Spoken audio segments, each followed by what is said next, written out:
sakit ketika sebelum dia meninggal, kan gitu ya. Lalu kemudian adanya pernyataan bahwa hadis itu Rasulullah Muhammad SAW merasa kesakitan karena daging yang dia makan pada saat di Khaybar. Mereka tidak memahami beberapa hal.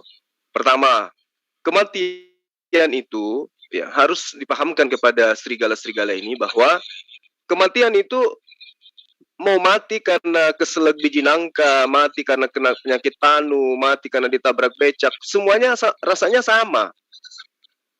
Kematian itu rasanya sama. Bukan karena mati dipenggal beda rasanya dengan mati ketabrak mobil. Yang namanya maut, yang namanya mati, semuanya itu sama. Nah, apa yang terjadi kemudian ketika Rasulullah Muhammad SAW diberi oleh Allah mujizat yang sangat luar biasa yang harusnya membuat mata para serigala ini terbelalak. Bagaimana kemudian seorang Rasulullah Muhammad SAW mampu membuat daging yang sudah matang, yang sudah dimasak, berbicara. Kalau Tuhannya mereka membangkitkan Lazarus, itu terlebih dahulu Tuhannya mereka ini berdoa kepada Tuhan umat Islam. Wajar loh, dia seorang utusan. Berdoa, ya Tuhan, jikalau mungkin engkau memperlihatkan kebesaranmu di hadapan orang-orang ini, tolong ya hidupkanlah Lazarus. Apa yang terjadi? Lazarus bangkit. Wajar. Lazarus masih utuh, belum direbus. Rasulullah Muhammad SAW tanpa berdoa mujizatnya sangat luar biasa. Daging yang sudah dimasak, sudah melalui air yang sudah mendidih sekian derajat Celcius, mendidih dia, dan daging ini, tulang ini bisa bicara. Harusnya mereka serigala-serigala ini sadar gitu loh, betapa hebatnya Rasulullah Muhammad SAW. Tulang yang sudah dimasak pun mampu berbicara. Nah, poinnya kemudian adalah ketika dia memakan daging tulang yang sudah diberi racun oleh seorang perempuan Yahudi, yang dia rasakan adalah rasa ingin mati. Orang diracun itu tujuannya bukan lalu kemudian orang itu tertidur, tapi mengantar manusia secara biologis menuju kepada kematian. Nah, ketika kematian yang aslinya datang kepada Rasulullah, wajar ketika dia mengatakan, saya merasakan sesuatu hal yang sama ketika saya diracun dulu. Artinya sama-sama menuju ambang kematian.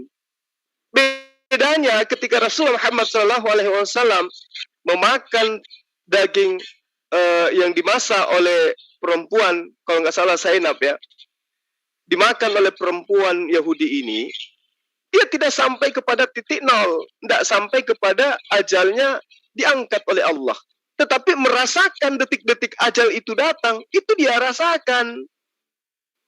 Dia rasakan ajal itu, sama ketika orang tenggelam di laut. Ada detik-detik di mana dia sudah merasakan sedikit lagi dia nyebrang ke alam seberang. Kematian itu sudah hampir saja menggapai dirinya. Dia sudah rasakan itu. Nah, itulah yang diutarakan di hadits ini. Nah, lalu kemudian serigala-serigala ini ingin menjajakan kepada manusia bahwa Muhammad SAW itu adalah seorang nabi palsu. Kenapa? Karena dia mati diracun. Nah, inilah bahlulnya serigala ini. Mereka bahlul, mereka tidak tahu asbabul wurud daripada hadits. Kemudian surah Al-Quran mereka kaitkan. Mereka kaitkan surah Al-Quran ayat 44 sampai ayat 47 dari surah Al-Haqqa kalau tidak salah ya. Al-Quran 69. Padahal mereka lupa ayat itu harusnya mereka baca sampai ayat-ayat selanjutnya. Di mana dikatakan dalam surah Al-Haqqa itu di ayat 38, maka aku bersumpah dengan apa yang kamu lihat dan apa yang tidak kamu lihat. Sesungguhnya Al-Quran itu adalah benar-benar wahyu Allah yang diturunkan kepada Rasul yang mulia. Dan Al-Quran itu bukanlah perkataan seorang penyair. Sedikit sekali kamu beriman kepadanya. Justru kalau serigala-serigala ini mau sedikit saja menggunakan akalnya sehingga dia waras, harusnya mereka ini memahami Al-Quran ini dengan finalnya bahwa ternyata Rasulullah Muhammad SAW itu adalah betul-betul Nabi. Diterangkan di ayat ini, di ayat 43. Al-Quran itu adalah wahyu yang diturunkan dari Tuhan alam semesta. Ayat 44. Seandainya Rasulullah Muhammad SAW mengada-ngadakan sebagian perkataan atas nama kami, di ayat 45, niscaya benar-benar kami pegang dia pada tangan kanannya. Ayat 46, kemudian benar-benar kami memotong urat tali jantungnya. Nah itu. Jadi dari ayat ini kemudian mereka coba untuk mensinkronkan dengan hadits yang mereka ambil dari orientalis barat. Tanpa pengetahuan, tanpa ilmu. Padahal kalau mereka mau jujur, mereka melanjutkan dalil ayat selanjutnya yang dia katakan bahwa dan sesungguhnya Al-Quran itu benar-benar suatu pelajaran bagi orang-orang yang bertakwa. Dan sesungguhnya kami benar-benar mengetahui bahwa di antara kamu ada orang yang mendustakannya. Dan sesungguhnya Al-Quran itu benar-benar menjadi penyesalan bagi orang-orang kafir di akhirat. Dan sesungguhnya Al-Quran itu benar-benar kebenaran yang diyakini. Di ayat 52, maka bertasbihlah dengan menyebut nama Tuhanmu yang maha besar. Jadi jelas, ketika mereka mengambil hadits, ya, bahwa Rasulullah Muhammad SAW itu jika benar di dalam Al-Quran Al-Haqqa, dia ngambil terjemahan daripada ayat tersebut bahwa Rasulullah Muhammad SAW jika benar dia mengada-ngadakan tentang ayat-ayat suci Al-Quran, maka sungguh kami akan potong urat nadinya. Nah, dari potongan ayat ini mereka kaitkan ke hadits yang menceritakan tentang Rasulullah diracun pada saat seusai perang Khaybar. Inilah kekonyolan mereka, si serigala-serigala nyamar domba ini. Ya, sebentar kalau ada waktu saya diberi, saya akan membuktikan bahwa Yesus yang mereka sembah itu adalah nabi palsu berdasarkan gospel mereka sendiri. Yesus yang mereka tuhankan itu adalah nabi palsu berdasarkan atas Alkitab mereka sendiri. Dalam hal ini adalah Bible dan gospel. Nah, kenapa saya katakan nabi palsu? Karena yang disalib itu memang bukan Nabi Isa. Tapi menurut kitabnya justru adalah nabi palsu. Sebentar kita bahas. Lalu kemudian para sahabat-sahabat sekalian, tuduhan bahwa Al-Quran itu bukan firman Allah telah dijawab oleh surah Al-Haqqa ayat 50 sampai ayat 52. Berarti tudingan bahwa Rasul Muhammad SAW mengada-ngadakan tentang firman Allah, kemudian dia mati diracun, itu sudah batal. Dulu pernah saya menerangkan bahwa apakah iya orang yang ditembak 3 tahun, 4 tahun yang lalu, kemudian ada bekas peluru di badannya, lalu kemudian mati 4 tahun setelahnya, apakah boleh dikategorikan bahwa orang ini mati karena kena peluru, oleh karena ada bekas peluru di badannya? Itu tidak mungkin. Nah, itulah kekonyolan serigala-serigala ini. Jadi sahabat-sahabat sekalian, melalui forum ini saya ingin mengatakan gini, bahwa kalau kita jeli melihat, ya, sampai detik ini, bahkan hingga akhir zaman nanti, sosok seorang Isa atau Yesus itu hanyalah sosok yang kontroversial di kalangan umat Kristen itu sendiri. Apakah dia itu adalah Tuhan ataukah dia hanyalah seorang hamba Tuhan? Dan turunnya dia, Yesus di akhir zaman nanti, adalah sebagai penjelasan kepada mereka bahwa umat yang menuhankannya selama ini telah keliru, ditipu oleh Paulus dan melestarikan kebodohan itu sejak 2000 tahun silam.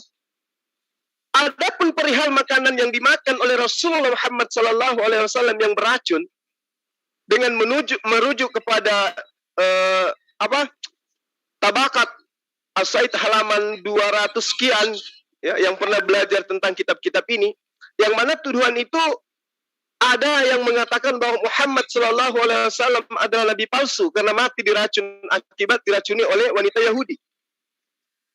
Itu adalah tuduhan yang mengada-ngada dan sangat syarat dengan kebencian terhadap ajaran Islam. Ya, yang mereka kutip itu adalah dalil-dalil yang berasal daripada orientalis Barat yang biasa kita temukan di liling Alisina atau FPI. Itu adalah hadits-hadits yang mencoba mereka gabungkan antara hadits yang diriwayatkan oleh Umar dengan Aisyah. Ini yang perlu dicermati dengan baik. Kalau kita ingin mengkaji dalil ini, sebenarnya ceritanya sangat panjang. Tapi ringkasnya adalah bahwa wanita yang mencoba meracuni Rasul Muhammad SAW, yaitu Zainab bin Harits, ya, istri daripada salah seorang tentara Yahudi pada saat itu katanya mereka mengatakan bahwa Rasulullah Muhammad SAW itu dibunuh dengan racun. Padahal kalau mereka itu ingin jujur, ya, justru wanita si Zainab binti Harits ini itu justru melakukan pengakuan, sebenarnya saya hanya melakukan itu sebab saya ingin tahu apakah kamu benar-benar seorang nabi. Dan jika memang benar kau seorang nabi, maka racun ini tidak akan mengganggumu. Dan jika kamu ternyata seorang nabi palsu, maka aku akan dapat membebaskan masyarakat darimu. Ya. Ini yang sampai di sini yang kemudian diriwayatkan oleh Orientalis Barat, maksudnya dituliskan oleh Orientalis Barat. Padahal hadits ini itu sangat jelas wanita ini Zainab binti Haritsa ini mengatakan bahwa ternyata bahwa engkau wahai Rasul Muhammad SAW adalah benar-benar seorang nabi. Daging tersebut memberimu kabar bahwa ia beracun. Maka dengarlah bahwa saya bersaksi tidak ada Tuhan selain Allah dan engkau benar-benar adalah Rasulullah. Jadi ending daripada hadis ini sebenarnya itu membuktikan bahwa orang yang meracuni Rasulullah Muhammad SAW ingin membuktikan apakah benar Rasulullah ini adalah seorang nabi. Apa rujukannya? Karena dia membaca daripada kitab Mazmur 91. Jika benar engkau adalah utusan Allah, maka Allah akan mengutus malaikat-malaikatnya untuk menatang engkau di tangannya, agar kakimu tidak terantuk kepada batu. Ini juga berlaku kepada siapapun yang menjadi utusan Allah. Maka orang yang paham tentang kitab Tanakh akan mencobai apakah betul Rasulullah Muhammad SAW ini adalah seorang utusan Tuhan. Kalau dia adalah utusan Tuhan, maka Allah akan mengirimkan, ya, berita keselamatan kepadanya agar dia tidak makan, agar dia tidak mati oleh karena racun. Itu yang terjadi. Sehingga apa yang menjadi pembuktian kemudian, daging yang sudah dimasak, tulang yang sudah direbus itu berbicara. Sesungguhnya aku telah dibumbuhi racun oleh seorang wanita. Maka Rasulullah kemudian berhenti untuk memakan daging tersebut. Inilah fakta bahwa mujizat yang sangat luar biasa ini berlaku bagi Rasulullah Muhammad SAW. Jadi endingnya kemudian yang ingin saya sampaikan kepada para sahabat-sahabat sekalian dan juga kepada serigala-serigala yang ada di luar menyamar sebagai domba, menyamar sebagai pengikut Yesus, berhentilah kalian melakukan kebodohan-kebodohan yang untuk membodohi umat kalian sendiri. Karena umat Islam lebih paham Al-Quran, lebih paham hadits daripada kalian. Baca surah Al-Haqqah yang menjadi rujukan, menjadi pijakan kalian menuduh Rasulullah Muhammad SAW. Ternyata di ayat-ayat selanjutnya Allah sendiri yang meneguhkan bahwa sesungguhnya Al-Quran itu benar-benar suatu pelajaran bagi orang-orang yang bertakwa. Bahwa apa yang diwahyukan oleh Allah melalui Rasulullah Muhammad SAW adalah sesungguhnya benar-benar merupakan sebuah firman Allah dan banyak didustakan oleh kaum kafir, kaum serigala-serigala. Dan sesungguhnya Al-Quran itu benar-benar menjadi penyesalan bagi orang-orang kafir, yaitu serigala-serigala menyamar domba. Dan sesungguhnya Al-Quran itu benar-benar kebenaran yang diyakini, yang kemudian diingkari oleh serigala-serigala berbulu domba. Dan kemudian perintah Allah dalam surah Al-Haqqah ayat 52, maka bertasbihlah dengan menyebut nama Tuhanmu yang maha besar. Demikian untuk sementara sahabat-sahabat sekalian. Kalau nanti ada waktu diberikan kepada saya akan mengulas lagi bahwa Yesus yang mati di salib itu sesungguhnya adalah nabi palsu menurut kitab Kristen itu sendiri. Demikian. Silakan lanjut. Terima kasih Mas Zuma untuk pembukaannya yang sangat menghebohkan sekali ini. Iya. Benar Mas Zuma. Mereka itu serigala-serigala yang tidak tahu bahwa di kitabnya mereka sendiri itu dengan jelas mengatakan Yesus itu sebagai utusan. Kalaulah itu Yesus sebagai utusan, kalian mau nggak mau harus mengakui juga. Itu mati di salib itu. Seperti dilihat di Yohanes 12:49. Bapa Allah yang mengutus aku. Itu artinya Yesus itu sebagai utusan atau alias nabi. Coba lihat di Matius 15:24 itu. Aku diutus hanya kepada bangsa-bangsa umat Israel. Di Yohanes, di Matius 23:10, di Markus, di Lukas, dan banyak ayat-ayat yang menyatakan bahwa Yesus itu sebagai utusan alias nabi. Tapi kenapa kalian itu mengaku itu sebagai Tuhan? Ayat kalian sendiri loh mengatakan bahwa Yesus yang kalian agung-agungkan, yang telah kalian salib itu sebagai utusan. Apakah kalian nggak melihat? Apakah mata kalian itu buta? Mata hati kalian itu buta? Bibel kalian mengatakan beliau itu ya sebagai seorang utusan. Tapi kenapa kalian malah menuduh nabi kami itu mati diracun? Yang jelas-jelas nabi kalian atau utusan di Lukas 9:48, di Lukas 7:39 yang Yesus diam saja ketika orang menyebut dirinya sebagai nabi. Itu artinya dia itu seorang nabi, bukan seorang Tuhan. Jadi ingat itu, di kitab kalian sendiri mengatakan bahwa Yesus itu seorang nabi. Demikian sekelumit dari saya, teman-teman. Silakan yang lain yang mau menambahkan, silakan. Baik, saya nambahin dari Pak D dan Pak Bang Zuma ya, sedikit nih. Kita ngomong, teman-teman Kristen bilang Rasulullah SAW ini katanya dilindungi, tapi ternyata matinya diracun gitu. Sekarang kita mari berhitung. Saya mau share screen sedikit. Ini dari data publik aja lah, data paling umum. Sekarang mari kita berhitung teman-teman.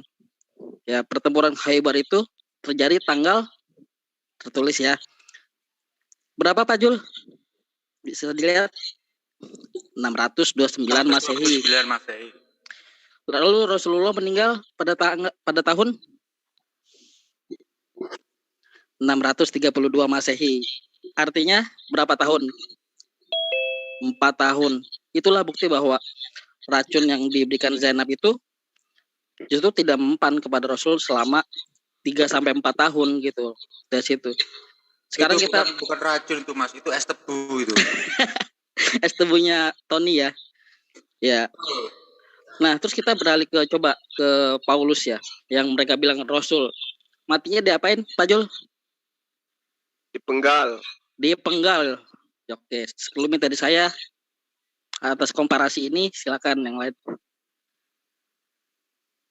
Oke, terima kasih Mas Sakuraki yang telah memberikan sebuah Bentar. pernyataan ya, tentang perbandingan. Saya boleh bicara nggak?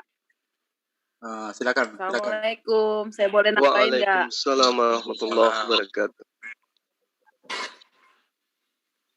Silakan Bu Yesi. Saya cuma mengingatkan kepada saudara kita umat Kristen ya. Pada saat kejadian tersebut, saking powerfulnya itu racun, sahabat Rasulullah itu meninggal di tempat karena sudah menelan daging kambing tersebut. Nah, kalau dibilang racun itu tidak kuat, itu meninggal di tempat loh, langsung meninggal. Berarti racun itu adalah powerful. Nah, kalau Rasulullah yang baru saja masukin daging itu, lalu daging itu berbicara sendiri, seharusnya beliau tuh mati di tempat, bukan 3 atau 4 tahun kemudian. Ibarat begini, seseorang ketabrak mobil, ya, tulangnya patah, luka-luka, bawa ke rumah sakit. Nah, sembuh. Setelah 4 tahun kemudian, takdir Allah mengatakan orang tersebut meninggal. Lalu orang di sekitarnya bilang, dia mati karena ketabrak 4 tahun yang lalu. Itu masuk logika nggak? Ya, itu aja dari saya tambahan. Silakan dilanjut Pak Ustadz. Terima kasih Bu Yosi untuk tambahan. Bu Josi, kalau ngomong Iya Pak, Ya, kenapa silakan. Pak? Barangkali ada yang mau disampaikan. Bu Josi, kalau ngomong sama orang Kristen nggak bisa pakai logika gitu, Bu. Orang ini logikanya beda gitu. Gitu. Jadi saya harus ngomong gimana Pak? Karena pernah Pak, saya ngomong, saya bicara apa adanya, saya bicara dengan style saya. Suruh tes saja Bu Josi, suruh tes kasih ini secuil sianida gitu. Lanjut Pak Julius HMC, lanjut silakan. Saya menyimak. Silakan Pak Ustadz Zuma calon besan, silakan dilanjut. Saya nyimak. Saya tambah sedikit ya. Jadi andai saja serigala-serigala ini paham, tidak mengambil kitabnya Bani Israel hanya sebagai topeng saja untuk menutupi kejahiliaan dan juga kepagangan mereka, mereka tentu akan membaca Ulangan 18 ayat 20. Bagaimana sosok nabi palsu yang diterangkan di dalam ayat tersebut? Pasti matinya matinya sangat-sangat dahsyat, mati tragis sekali. Tapi mereka tidak ingin melihat dari sisi itu. Karena mereka namanya serigala nggak akan pernah bisa menyamar kalau mendudukkan dalil-dalil yang sebenarnya sudah akurat menjadi sesuai dengan tempat yang sebenarnya. Karena itulah mereka selalu menutupi apa yang terjadi pada nabi-nabi mereka. Tahu nggak sahabat-sahabat, kenapa mereka tidak mau mengakui Paulus itu sebagai seorang nabi? Kenapa mereka tidak mau mengakui Matius, Lukas, Markus, Yohanes, maksudnya pengarang-pengarang kitab mereka itu sebagai seorang nabi? Alasannya karena mereka tahu kalau dia mengakui mereka ini seorang nabi, berarti mereka adalah nabi-nabi palsu. Karena mereka mati dalam keadaan mengenaskan semuanya. Contoh, Matius tewas, disiksa, dibunuh dengan pedang di Ethiopia. Kemudian Lukas mati digantung di Yunani. Kemudian pengarang Yohanes direbus, tepatnya digoreng dengan minyak goreng mendidih di Roma. Kemudian Thomas mati ditusuk oleh tombak di India. Kemudian siapa lagi? Markus itu tewas setelah badannya diseret hidup-hidup dengan kuda melalui jalan yang penuh dengan batu hingga akhir hayalnya. Jadi Paulus sendiri juga mati dipenggal pada masa kekaisaran Nero.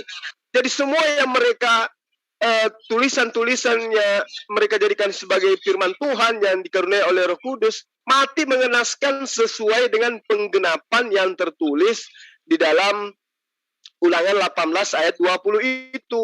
Kemudian kalau kita melihat di dalam Kisah Para Rasul 13 kalau saya tidak salah. Kisah Para Rasul 13 di situ jelas sekali dikatakan bahwa Paulus itu adalah seorang nabi. Ya. Di ayat pertama dikatakan bahwa pada waktu itu dalam jemaat Antioquia ada beberapa nabi, ada beberapa pengajar. Barnabas, Simeon, Niger, Lukies, terus kemudian ada juga yang bernama Menahem, ada juga yang terakhir itu bernama Saulus. Berarti memang mereka ini adalah nabi. Makanya mereka menyembunyikannya karena mereka mati menggenapi nubuatan Ulangan 18 ayat 20. Dan seorang nabi atau seorang pengajar palsu yang terlalu berani berbicara atas namaku, yang mengatakan apa yang dituliskannya itu adalah firmanku, maka mereka semua akan kumintai pertanggungjawaban dan mereka akan mati. Mereka harus mati. Itu dalil yang jelas di dalam kitabnya Bani Israel. Makanya mereka malu-malu mengakui Paulus itu adalah seorang nabi. Coba aja teman-teman tanya, apakah Paulus itu nabi? Mereka semua akan serentak berkata, bukan. Paulus itu bukan nabi. Dia itu adalah rasul. Kenapa? Karena yang dinubuatkan mati mengenaskan adalah seorang nabi. Andaikan yang dinubuatkan itu mati mengenaskan adalah seorang rasul, maka mereka semua akan mengakui Paulus itu adalah seorang rasul. Adalah seorang nabi, bukan rasul. Namanya orang picik. Meskipun mereka menyembunyikan kebenaran, rupanya catatan Lukas di dalam Kisah Para Rasul 13 ayat 1 mendudukkan Saulus sebagai seorang nabi. Dan wajar kemudian penggenapan itu terjadi, mati mengenaskan. Begitu dipenggal lehernya, urat jantungnya pasti terputus. Demikian sementara. Terima kasih Mas Zuma. Mantap sekali Bang Zuma. Betul sekali ulasannya. Bagi saya sih Yesus itu berbeda dengan Nabi Isa. Ya, nanti kita bahas Bang, bahwa Nabi Isa itu, bahwa Yesus yang mereka sembah itu adalah nabi palsu berdasarkan Alkitab. Betul. Kita teruskan lagi ya masalah si Yesus itu ya, jelas di Alkitabnya sendiri mengatakan. Banyak yang menyatakan bahwa di Alkitabnya sendiri mengatakan bahwa beliau, ya kita hormatilah sesembahan mereka itu adalah sebagai seorang utusan. Kalau dibandingkan dengan Nabi Muhammad, sama-sama utusan, tetapi mereka itu masih menganggap itu sebagai Tuhan. Satu sisi menganggap sebagai Tuhan, satu sisi sebagai Nabi. Dan itu ada di Alkitab mereka sendiri. Seperti di Matius 10:40, dialah yang mengutus aku. Namanya orang diutus itu siapa? Apa namanya teman-teman? Bukankah dia seorang utusan atau seorang nabi? Dan dia mati menurut versinya Bible. Dan mereka itu nggak melihat, nggak berkaca di kitabnya sendiri. Jelas-jelas mati. Matinya menggenaskan sekali. Tidak mungkinlah seorang hamba kesayangan Allah itu dimatikan secara menggenaskan. Tidak mungkin Allah akan membuat sandiwara yang model begitu. Jauh awal dari sifat-sifat begitu. Tapi mereka itu tidak mau melihat atau pura-pura tidak mau melihat. Saya juga miris dan ngelus dada loh. Iman mereka itu bagaimana sih? Saya sih merasa prihatin, miris melihat keimanan mereka itu yang kacau balau kayak begitu. Logikanya sungsang dan terbalik. Silakan teman-teman yang lain barangkali mau menambahkan, monggo. Ya, Bang Jo, yang paling kacau itu kan menurut mereka ajaran kasih, tapi sejarah keagamaan mereka itu penuh darah dan kebrutalan, tapi dipelintir jadi ajaran kasih. Itu aja dari saya, bingung saya jadi. Ya betul, terus pelihara kebingungan agar tidak terjebak dengan kasih sayang yang palsu itu. Teman-teman, silakan mungkin dari Mas Ade barangkali mau menambahkan. Assalamualaikum warahmatullahi wabarakatuh. Waalaikumsalam warahmatullahi wabarakatuh. Salam sejahtera untuk semua. Gini, saya ingat gitu loh. Ingat saya kebetulan saya kan nonton YouTube semalam melihat Aderion gitu. Aderion yang mengutip ketika dia berdebat dengan Farhan, dia menanya yang setiap yang bernyawa mati gitu kan. Itu dia kan mengutip dari Quran surat Al Imran. Nah, kata dia, pasti umat Islam tidak bisa menjawab. Nah, saya ngenes gitu ngedengarnya gitu. Nggak tahu konteks, tapi sok tahu. Nah, ini bagaimana menurut Bang Jul? Silakan. Lalu gimana Bang? Mas Ade? Begini, semalam kan saya lihat buka YouTube nih. Nah, di situ ada perdebatan antara Farhan dengan si Rion. Si Rion ngomong semua yang bernyawa, ya semua yang di dalam Quran, setiap yang bernyawa akan merasakan mati. Nah, kalau kita kan Muslim paham gitu, yang namanya orang setiap yang bernyawa itu tidak akan abadi, ini pasti binasa. Banyak di dalam Quran surat Al-Anbiya 34, An-Nisa 78, banyak kan. Setiap yang berjiwa pasti merasakan mati. Nah, dia kan mengutipnya bahwa Islam itu tidak akan bisa menjawab ketika dia yang bernyawa itu pasti mati. Malahan dia beralihnya ke surga. Di surga juga orang bernyawa pasti merasakan mati juga gitu. Nah, ini pernah dilontarkan Rion kepada si Farhan ini. Katanya umat Muslim tidak akan bisa menjawab. Gitu. Bagaimana? Terima kasih Mas Ade. Bang Sudah bisa kita tangkap ya. Ini kita kembali ke tema aja. Temanya ini adalah sesembahan Tuhan mereka ya mati disalib. Sedangkan mereka itu menuduh kita, Nabi kita itu mati diracun. Kita ke topik yang utama aja. Silakan Mas Juma, pertanyaan dari ini juga masih ada hubungan, ada terima kasih. Silakan. Biar diuraikan sama Bang Zuma. Silakan Bang Zuma. Baik, jadi di dalam surah Ar-Rahman ayat 26, ayat 27, di situ diterang bahwa kullu man 'alaiha, intinya berbicara mengenai siapapun yang ada di atas muka bumi ini. Diterangkan bahwa semua yang ada di bumi ini akan binasa. 1 Yohanes 2 ayat 7. 2 Yohanes 1 ayat 7. Penyesat itu adalah mereka yang tidak mengimani Yesus datang sebagai manusia. Yesus datang sebagai manusia di mana? Di bumi. Ditangkap oleh surah Ar-Rahman ayat 27. Ditangkapnya kayak mana? Semua yang ada di bumi itu akan binasa. Jadi kalau dia Aderion mengambil dalil-dalil dalam Al-Quran untuk mengukuhkan imannya, jangan lupa ayat ini. Yesus ada di bumi, berarti semua yang ada di bumi akan binasa. Jadi Tuhan yang mereka sembah binasa. dan tetap kekal wajah Tuhanmu yang mempunyai kebesaran dan kemuliaan. Jadi yang kekal itu hanyalah Tuhannya Yesus, Allah, Rabbus samawati wal ard. Hanya sembahan umat Islam yang kekal dan tidak pernah mengalami kematian meski sedetik pun. Berbeda dengan Tuhannya mereka, sang serigala-serigala berbulu domba ini. Tuhannya mengalami kematian. Kenapa? Kalau kita merujuk kepada 2 Yohanes 1 ayat 7 tadi, mereka yang mengaku Yesus itu Tuhan, sebenarnya mereka itu adalah penyesat-penyesat. Antikristus itu adalah mereka yang tidak mengimani dan mengajarkan bahwa Yesus itu datang sebagai manusia. Kalau Yesus datang sebagai manusia, secara logika, mau tadinya dia itu adalah pohon, mau tadinya adalah gunung, mau tadinya dia adalah malaikat, datang dalam rupa manusia, harus diimani sebagai manusia. Lalu kalau mereka mengatakan bahwa oh tidak, karena dia kan di dunia aja jadi manusia, begitu terangkat ke surga dia menjadi Tuhan. Nah, itu neneknya kiper itu kalau kayak gitu. Karena Ibrani 13 ayat 8, mudah-mudahan saya tidak keliru.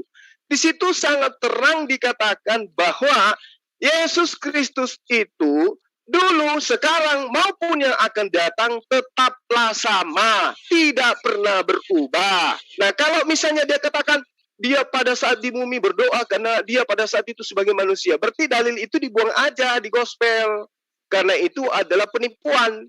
Di situ dikatakan Yesus dulu, sekarang maupun akan datang tetap saja sama, tidak akan pernah berubah. Berarti dia tetap saja hamba. Yohanes 4 ayat 22. Aku menyembah, aku Yesus menyembah kepada Tuhan yang aku kenal. Kalian, orang Farisi, orang Saduki, menyembah Tuhan yang kalian tidak kenal. Jelas Yesus di situ adalah hamba. Berarti Yesus dulu, sekarang maupun yang selamanya tetaplah hamba. Berarti ketika dia mengatakan Rasulullah Muhammad SAW itu mati diracun, itu sudah bisa kita tepis dengan kita memberikan bukti sejarah sesuai yang diterangkan oleh sahabat kita tadi.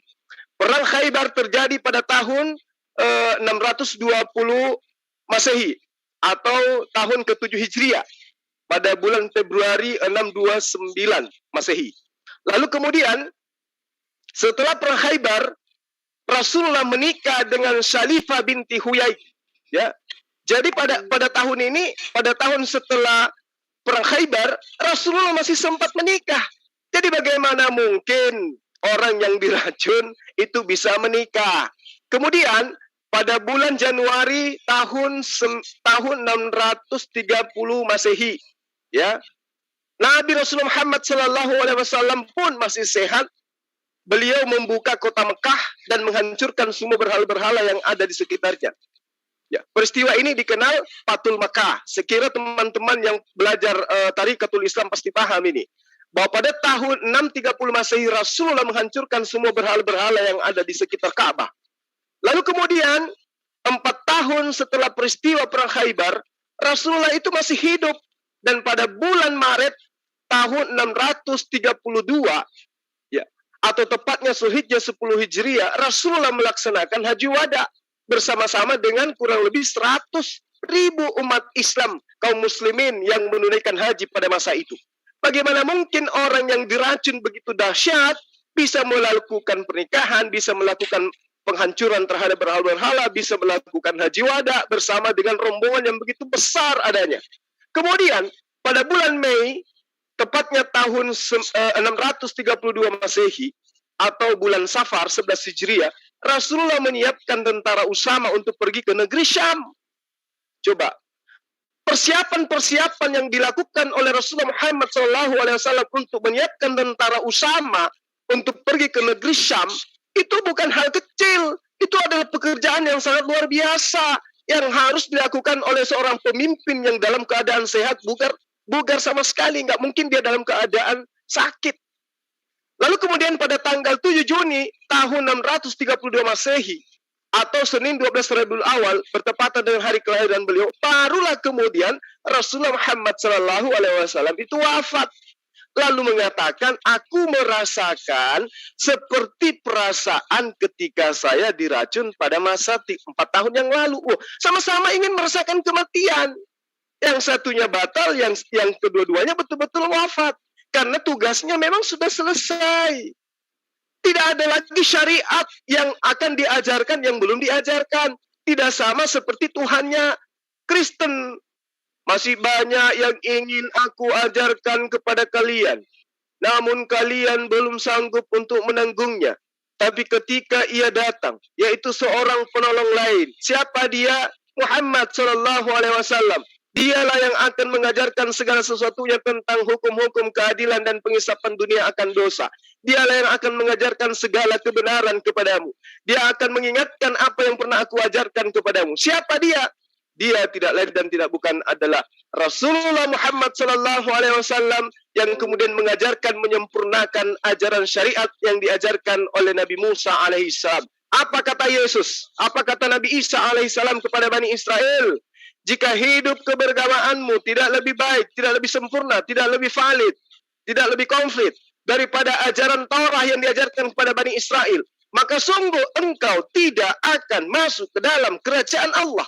Berarti setelah Isa atau Yesus terangkat ke langit, maka pengajaran sosok yang datang setelahnya wajib hukumnya lebih sempurna, lebih komplit ajaran-ajarannya, syariat-syariatnya. Bukan malah dihilangkan. Seperti serigala-serigala punya pengajaran. Dengan matinya Yesus Kristus di tiang salib, maka kita dibebaskan dari hukum Taurat. Maka kita dibebaskan dari hukum penghambaan. Ini ajaran bahlul, ajaran tuyul yang tidak pernah diajarkan oleh Nabi siapapun. Yesus menerangkan di dalam Matius 5, jangan kau mengira aku datang untuk meniadakan hukum Taurat. Sesungguhnya aku datang bukan untuk meniadakan, bukan untuk melenyapkan, tetapi untuk melengkapi, untuk menggenapi. Barang siapa yang melenyapkan meski setitik pun, meski sekecil iota pun, yang paling terkecil sekalipun, lalu mengajarkan ke orang lain, maka dia akan menempati tempat terendah di dalam neraka jahanam. Itu di dalam Matius diterangkan sangat jelas.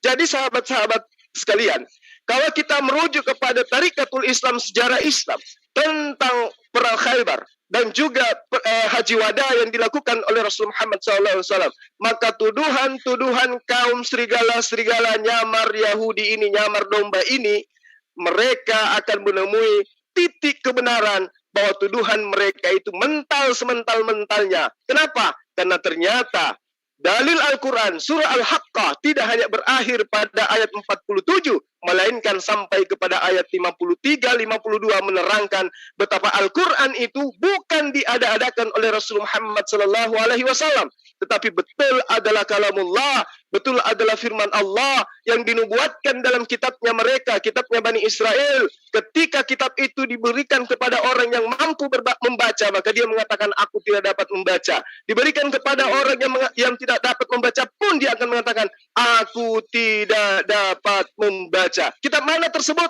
Tidak lain dan tidak bukan adalah Al-Quranul Karim. Maka berbahagialah kita yang dihidupkan di dalam naungan Islam selaku ajaran yang diajarkan oleh Yesus sebelumnya.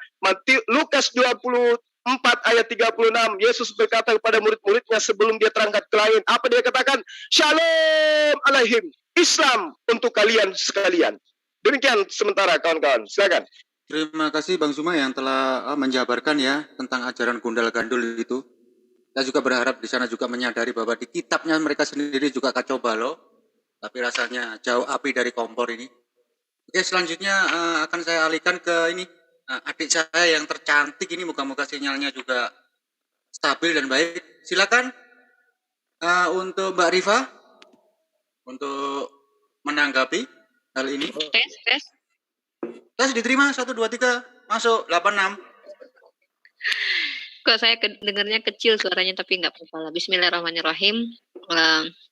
Rabbil shrahli sadri wa yassirli amri wahlul 'uqdatam min lisani yafqahu qawli. Mohon maaf kalau suatu saat saya hilang diculik roh lagi ya. Jadi lanjutkan saja. Karena nanti ngedrop. Jadi begini, kita selalu mendengarkan fitnah dari kaum kafir yang mengatakan Nabi Muhammad SAW mati diracun. Padahal secara ilmiah pun, secara logika pun kita bisa membantah hal itu. Beliau melakukan gerakan setelah hampir diracun oleh wanita dari kalangan Yahudi. Banyak aktivitas yang beliau lakukan. Kalau memang ada racun di dalam tubuh beliau, artinya beliau memenuhi nubuatan bahwa beliau memiliki Roh Kudus. Harusnya gitu. Karena kan teman-teman beliau meninggal di tempat, sementara beliau hidup dalam waktu kurang lebih 4 tahun menjalankan aktivitas gitu ya. racun apa yang ada di dalam badan seseorang yang padahal kawannya sama-sama makan dengan beliau, meninggal di tempat dan beliau masih hidup. Artinya Nabi Muhammad luar biasa. Nah, 4 tahun orang yang ada kandungan racun di dalam badannya, harusnya ada kerusakan di tubuhnya ya, harusnya. Dan masalahnya adalah Rasulullah SAW meninggal dan wafat, dan itu adalah qadarullah karena beliau bukan Tuhan. Beliau adalah manusia biasa yang memang harus wafat, dan wafatnya pun setelah wahyu terakhir datang. Setelah wahyu terakhir ada dan beliau melaksanakan haji wada. Dan wafatnya beliau di pangkuan istri tercinta yang katanya korban pedofil.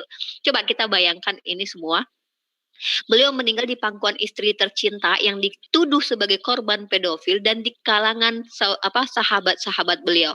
Meninggal beliau, wafat beliau itu sangat indah luar biasa karena dikelilingi saudara. Beda dengan Yesus yang dirajam, dihina, diludahi, ditelanjangi, kemudian dan bahkan ditolak sama muridnya yaitu Petrus yang muridnya yang dikasihi. Ditolak, maksudnya disangkal gitu. 3 kali Petrus menyangkal dalam waktu yang cuma 1 hari gitu.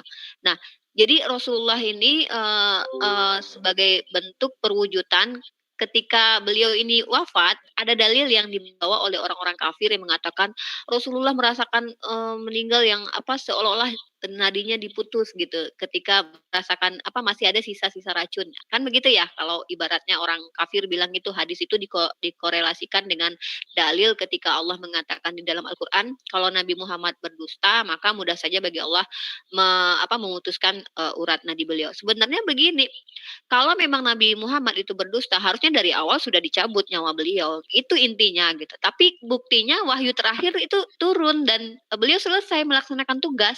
Beliau berhasil, beda dengan Nabi Isa alaihissalam, tanpa bermaksud membandingkan Nabi Isa alaihissalam ya dengan Nabi Muhammad, tapi tugas Nabi Muhammad selesai, Nabi Isa belum selesai. Bahkan Nabi Isa berkata, dan Yesus ya, masih banyak yang ingin aku sampaikan kepada kalian gitu.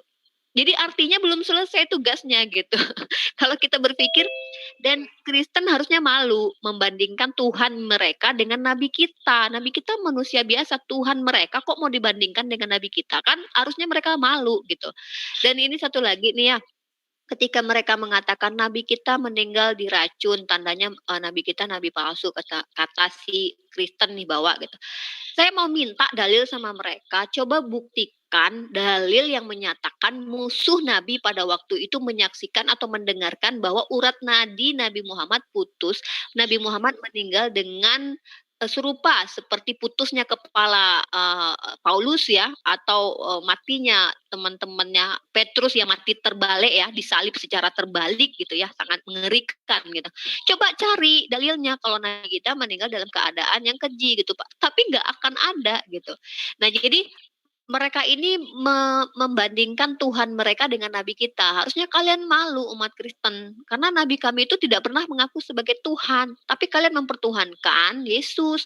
Dan kata kalian Yesus itu layak dipertuhankan karena sifat keilahiannya. Tapi enggak. Nyatanya dia mati, digebukin, ditelanjangin, diludahin. Bahkan diolok-olok lagi sama orang Yunani. Diejek-ejek, ini raja gitu. Dan di sini udah mulai azan ya. Bentar lagi saya sudahi sedikit lagi. Intinya apa? Mereka hanya iri kepada Nabi Muhammad SAW yang bahkan ahli-ahli, orang-orang hebat, intelektual pun mengakui Nabi kita berpengaruh. Mereka hanya mencari-cari agar apa?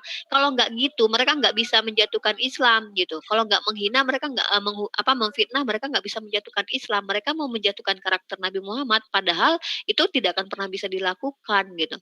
Karena isu-isu dari mereka, fitnahan-fitnahan dari mereka itu hadirnya ya saat-saat ini aja. Zaman-zaman dahulu musuh-musuh Nabi itu nggak ada yang mengatakan Nabi kita tuh pedofilia, Nabi kita tuh mati dengan hina, nggak ada. Musuh Nabi kita tuh dari dulu tuh bukannya sedikit loh gitu. Jadi intinya memang Kristen hanya mencari-cari celah fitnah dari, kadang mereka pungut-pungut hadis-hadis palsu, bahkan hadis asli, hadis sahih itu di matannya diganti-ganti sama mereka, matannya isinya tuh diganti-ganti sama mereka. Saya sudah menemukan itu. Jadi ini adalah perbuatan sebenarnya kalau mereka mengaku dibimbing Roh Kudus gitu. Roh apa yang menyebabkan seseorang penuh kebencian kepada Nabi Muhammad yang pada dasarnya tidak pernah membenci mereka gitu. Bahkan Nabi kita sendiri mengajarkan agar kita berbuat adil kepada mereka. Di dalam surah Al-Mumtahanah, Allah juga katakan tidak dilarang bagi kalian berbuat baik kepada mereka yang tidak memerangi kalian gitu. Tapi ya kita ini umat umat Islam ini elegan, memang tidak disuruh bodoh oleh Tuhan kita. Kita nggak boleh ditampar pipi kiri kasih kanan karena kita harus berlaku adil. Jadi kita nggak bodoh, nggak. Kalau mereka kan Allah hukum kasih gitu. Nabi kita dibilang palsu. Sementara Paulus yang memenuhi nubuatan kepalsuan ini, yang pernah saya bahas dengan Bang Luma di konten Bang Luma, bahwa Paulus itu sendiri hadir pada masa Yesus, dan Yesus mengatakan nabi palsu itu atau penyesat itu sudah ada pada masa itu gitu. Dan mereka masih menutup mata orang Kristen. Jelas-jelas Paulus yang meniadakan hukum Torah, mengajarkan hal yang lain, berseteru dengan Barnabas, berseteru dengan Petrus. Ini bahkan ya sebenarnya gini ya, orang-orang yang memang hatinya ditutup oleh Allah saja yang bertahan di dalam kekristenan. Tapi kalau orang yang memang terbuka pikirannya dan mereka memang mencari kebenaran, insya Allah akan menemukan kebenaran. Itu dari saya mau sholat zuhur dulu. Lanjut Bang Zuma dan yang lain-lainnya. Terima kasih Mbak Rifa yang telah jelas menguraikan tentang ajaran mereka. Oh ya, ini sepertinya ada yang kebakaran jembut ini yang di live komen ini. Namanya rantai babi. Kalau kamu berani ya silakan masuk ke sini. Jangan banyak alasan, jangan banyak cincong. Tapi jangan kaget ya, nanti kamu akan termehek-mehek nanti. Setelah kitabmu itu kita bongkar. Silakan. Link sudah saya berikan ini. Jangan hanya berani di live komen sana itu. Kaum gundal gandul ini. Silakan Bang Zuma, barangkali ada yang mau ditambahkan. Tambahkan yang banyak-banyak aja. Baik. Teman-teman semuanya pasti pernah membaca Yohanes 19 ayat 28 ayat 30 ayat 30. Sesudah Yesus tahu bahwa sesuatu telah selesai, berkatalah ia supaya genaplah yang ada tertulis dalam kitab suci. Aku haus. Ini kalau serigala-serigala Romawi ditanya, di mana di dalam kitabnya Bani Israel ada perkataan aku haus, yang kemudian digenapi oleh Tuhan kalian yang dilahirkan oleh Maria. Mereka sampai alisnya geriting nggak akan pernah bisa menemukan. Di ayat 29 dikatakan, di situ ada suatu bekas penuh anggur asam, maka mereka mencucurkan bunga karang yang telah dicelupkan dalam anggur asam pada sebatang hisop, lalu menguncupkannya ke mulut Yesus. Sesudah Yesus meminum, padahal ini bukan meminum, hanya menjilat, ya, karena di situ tidak satu gelas, hanya dicucukkan aja, dicelupkan. Ketika Yesus itu menjilat anggur asam itu, berkatalah ia, sudah selesai. Lalu ia menundukkan kepalanya dan menyerahkan nyawanya. Alamak, ada Tuhan mati, menyerahkan nyawanya hanya karena dicelupkan asam anggur sedikit saja, mati dia. Ini Tuhan KW 1000. Rasulullah Muhammad SAW tidak demikian. Kalau yang dialami oleh sahabat Rasulullah yang bernama Bisri bin Baru, meninggal dia, itu karena dia makan. Lah Yesus cuma dicelupkan sedikit aja anggur asam, mati dia. Waduh, pingin ketawa tapi takut rosa.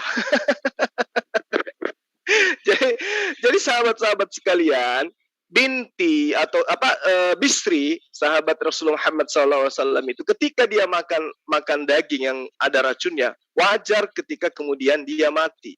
Sosok Tuhan hanya dikasih sedikit saja anggur asam lagi. Kok bisa mati ya? Padahal kan itu bukan racun. Di situ ada suatu bekas penuh anggur asam. Nah, anggur asam. Maka mereka mencucukkan bunga karang. Nah, bunga karang yang telah dicelupkan dalam anggur asam pada sebatang hisop, lalu mencucukkannya ke mulut Yesus. Lalu Yesus bukan meminumnya, lalu Yesus menjilatnya atau merasainya dengan lidahnya, atau disentuhkan celupan daripada asam anggur ini, bunga anggur ini ke mulutnya. Itu bahasa yang sebenarnya. Maka kemudian selesai, lalu menunduklah kepalanya dan menyerahkan nyawanya. Ini juga menyerahkan nyawanya ini belum jelas apakah dia mati atau dia pingsan.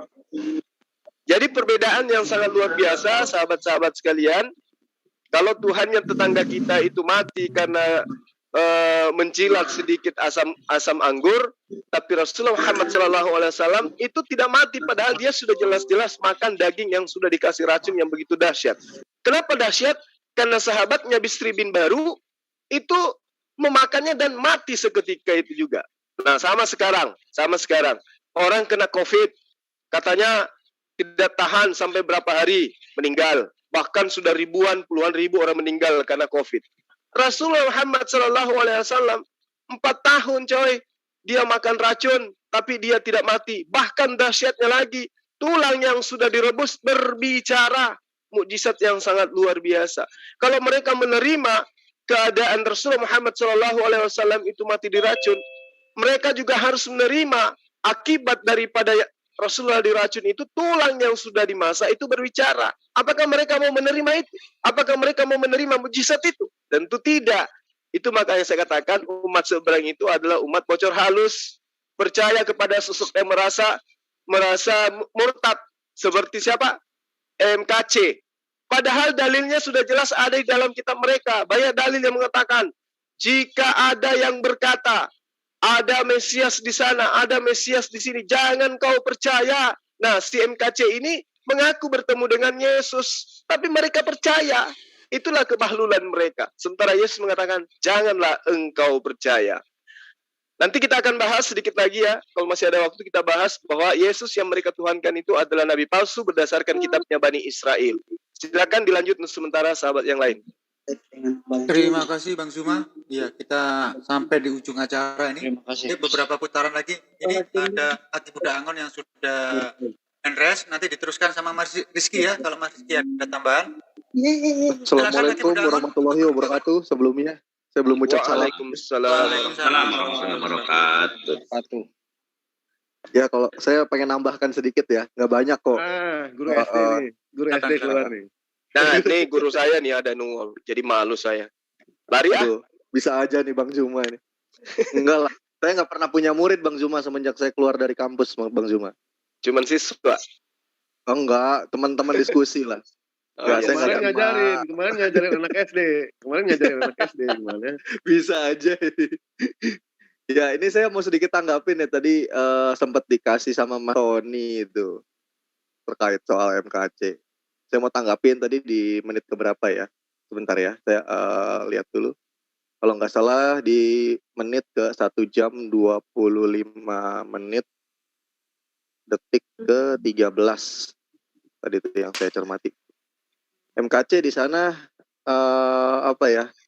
bilang bahwa Nabi Muhammad itu tidak terima wahyu langsung dari Allah. Lalu apa yang harus dipermasalahkan? Apakah Nabi Israel semuanya terima wahyu dari Allah? Jawabannya kan tidak. Tidak semua juga. Malah kalangan Yahudi, para rabai-rabai Yahudi, apalagi kita merujuk kepada penjelasan dari seorang Rashi ya, Gemara atau komentarnya Rashi terkait bahwa Musa bertatap muka dengan Hashem, itu kan konteksnya alogaris atau majazi gitu loh, bukan secara harfiah. Jadi agaknya nih MKC nih suruh datang ke Cirebon, saya sediakan waktu di rumah saya untuk berguru sama saya 3 bulan biar pinter dia. Bang Cuma. Wes, mantap. MKC nih. Nah, di sini juga saya mau menjelaskan ya bahwa Nabi Israel itu tidak juga namanya menerima firman secara langsung. Saya akan mengutip sebuah kisah ketika Yakub bermimpi dan dalam mimpinya mendapat firman. Nah, sebentar ya, saya ambil dulu ayatnya.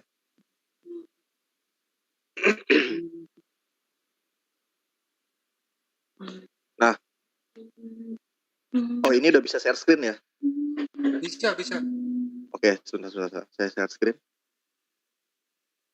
Saya ambil dalam salah satu kisah ini yang mengisahkan Yakub mendapat firman di dalam sebuah mimpinya. Ada dalam Syafer Berashit. Bang Cuma. Bang Ganteng di Makassar. Nah, di sini bunyi ayatnya ya kalau dalam terjemahan Kejadian 31 ayat ke-11. Dan malaikat Allah berfirman kepadaku dalam mimpi, Yakub, jawabku, ya Tuhan. Tuh kan, nabi dari Israel sih terima wahyu langsung dari Tuhan, makanya bisa bercakap-cakap langsung ya Tuhan. Iya, itu kalau dalam versi terjemahan penipuannya LAI. Ntar dulu. Ini yang namanya Berashit itu menggunakan bahasa Hebrew, bukan bahasa Indonesia. Nah, saya pakai mode belah aja kali biar enak ya. Bentar. Mode belah. Pakai ini apa namanya? Short text dari Codex Leningrad. Nah, apa jawaban Yakub ketika malaikat, malak, Elohim atau malaikat Allah berfirman kepadanya di dalam mimpi? Lalu apa jawab seorang Yakub? Hineni. Loh, kok kenapa bisa jadi ya Tuhan ini? Padahal Hineni itu artinya iya saya atau yes I am artinya. Si Reski ngada-ngada. Mari kita bisa buka yang ada strong number-nya. Kebetulan saya punya. Bentar. Hineni itu artinya ya saya berada, bukan ya Tuhan. Nah, di sini LAI ada penggiringan opini agar seolah apa ya? Para pembaca terjemahannya itu menganggap oh iya Yakub itu bertemu dengan Tuhan langsung dalam mimpi atau Tuhannya mendatangi Yakub dalam mimpi gitu loh. Nah ini sebuah apa ya sebuah penyesatan terjemahan yang menyebabkan distorsi pemaknaan ini yang kayak gini. MKC karena umat terjemahan dia buta huruf original, dia buta bahasa asli atau original language. Nah akhirnya dia menganggap bahwa semua nabi-nabi Israel gitu kan. Saya memang nggak mengatakan ya bahwa MKC itu mengatakan semua nabi Israel ini ya tidak menerima firman secara langsung gitu oleh Tuhan. Memang dia tidak mengatakan demikian, tapi secara tidak langsung dia mengatakan demikian gitu loh. Makanya sih saya tunjukkan juga nabi Israel juga nggak menerima firman Tuhan itu secara langsung gitu loh, tapi melainkan melalui malaikat. Loh, kok malaikat kok tapi ada katanya jawaban Yakub di sana ya Tuhan. Iya, itu kalau dalam version terjemahannya. Kalau dalam bahasa Hebrew-nya apa jawab Yakub di sana? Hineni. Hineni itu artinya bukan ya Tuhan, tapi ya saya atau yes I am. Nah, itu bisa kita buka andaikan nggak percaya dengan saya gitu kan. Bisa kita buka dalam Genesis atau Berashit pasal ke-31 tadi ya. Ayat ke-11. Nah, di sini perhatikan, ini ada kata hineni di sini. Hineni. Apa artinya dalam bahasa Inggris? Here I am. Saya berada di sini. Atau bisa juga diartikan yes I am kalau kita melihat leksikonnya atau strong number-nya.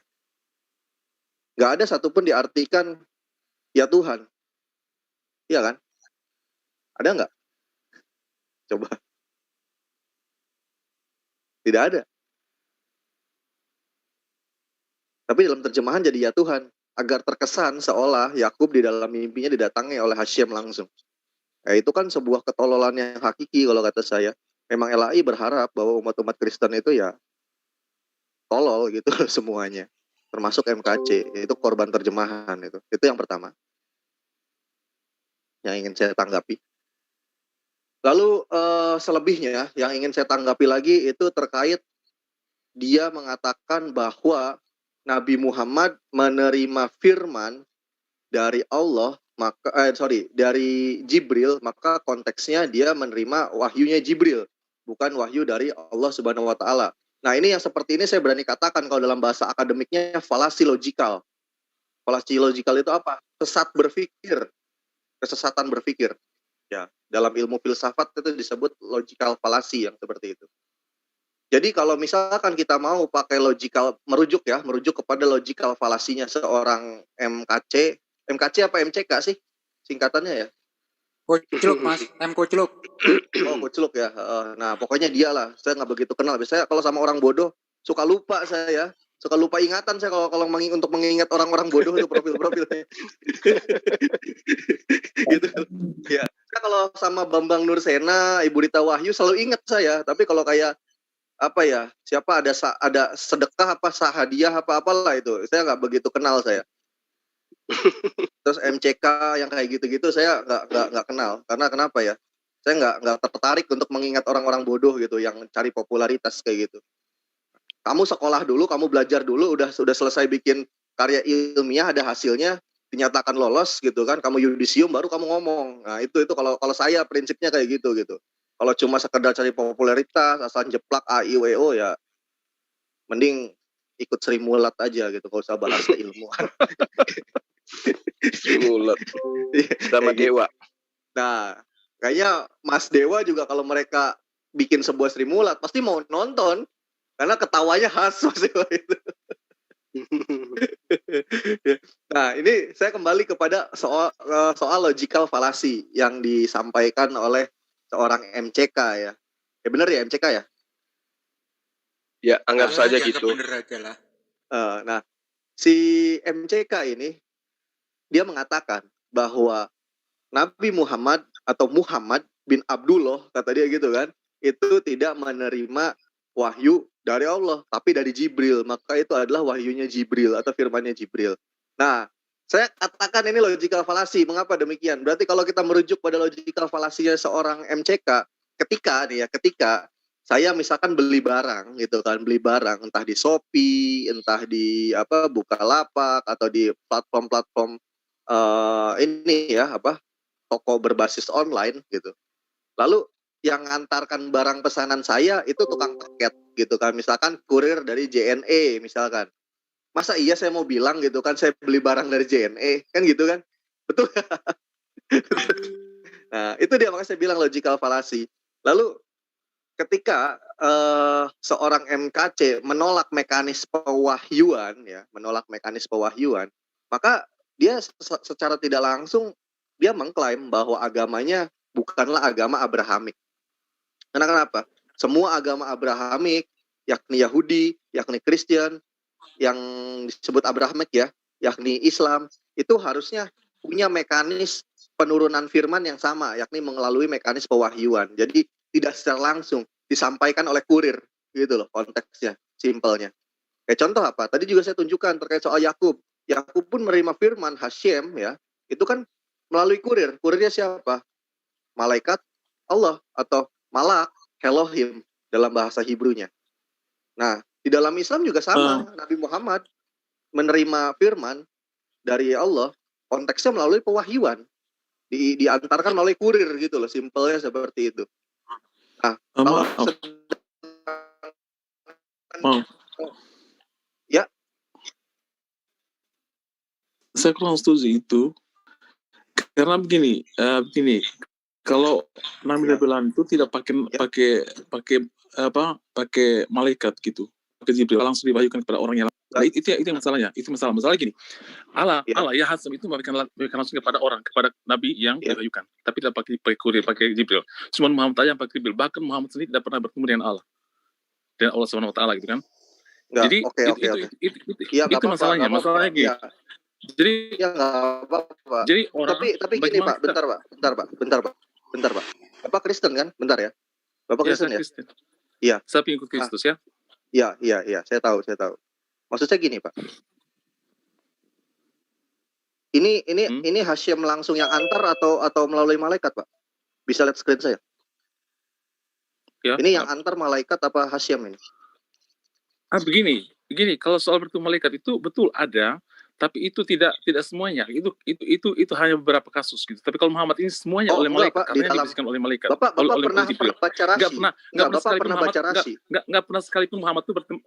Sama Pak, nabi-nabi Israel juga Pak satu pun enggak ada Pak yang bertemu Pak. Bahkan Muhammad tidak pernah sekalipun bertemu dengan Hasem ya, dengan Allah Subhanahu Wa Taala. Saya tidak setuju kalau Hasem itu sama dengan Allah Subhanahu Wa Taala. Itu saya tidak setuju. Itu menurut kalian Anda aja gitu. Kalau saya tidak setuju. Saya mempersamakannya di mana? Saya kan nggak mempersamakan Pak di sini.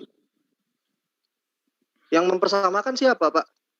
Oke. Jadi Anda juga tidak setuju bahwa itu Allah dengan Hasem itu? Enggak. Saya sisi mempersamakannya di mana? Bapak bisa menjustifikasi saya mempersamakan? Coba tolong. Karena banyak substansinya enggak gini. Enggak. Bapak sudah menuduh saya loh. Bapak sudah menuduh saya detik ini bahwa saya mempersamakan. Coba tolong tunjukkan substansi dari tuduhan Bapak itu kepada saya. tarikan Anda. Iya, karena begini. Oke, kalau gitu saya salah karena saya banyak sekali orang di sini Oke, berarti yang diam dulu ya, selalu Pak ya. mengklaim Diam seperti dulu itu. ya. Berarti Dan diam dulu mengklaim ya. bahwa Berarti masih Bapak bersama diam dengan dulu Allah. ya. Jadi Saya belum begini. selesai. Jadi begini, masalah Muhammad itu kan tidak pernah bertemu dengan Moderator bisa dengan di-mute Allah. dulu nggak orang Itu yang ini? hanya lewat. Oke, saya diam. Ya. Ya, Amadeus, kamu itu tahu diri apa nggak tahu diri? Nanti Kamu diam nanti dulu. dijadwalkan dengan saya deh si serigala yang Nanti tadi. kalau Amadeus gini ya, Mas Juma, Amadeus, Rantai Babi atau siapapun yang mau berdiskusi silakan. Di sini banyak room. Nanti tunggu beberapa saat serigala lagi yang tadi. biar More Reski dan nanti kita tutup. Nanti kalau Amadeus masih mau membuka pembahasan secara ilmiah, yuk. Kalau kamu berani sih, ya kalau kamu berani. Tunggu beberapa saat lagi. Nanti saya akan tutup.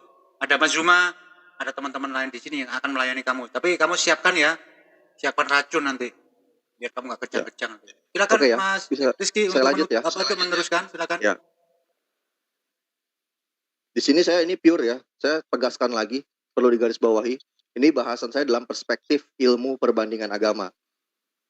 Kalau tadi saudara siapa ya, saya nggak kenal, belum paham perspektif saya kalau udah ngebahas ilmu perbandingan agama, bisa dicek nanti di kontennya Pak Zulfikar ya, yang membahas soal konsep studi keilmuan tentang konsep keagamaan, biar kamu paham gitu perspektif saya itu bagaimana kalau udah bahas ilmu perbandingan agama.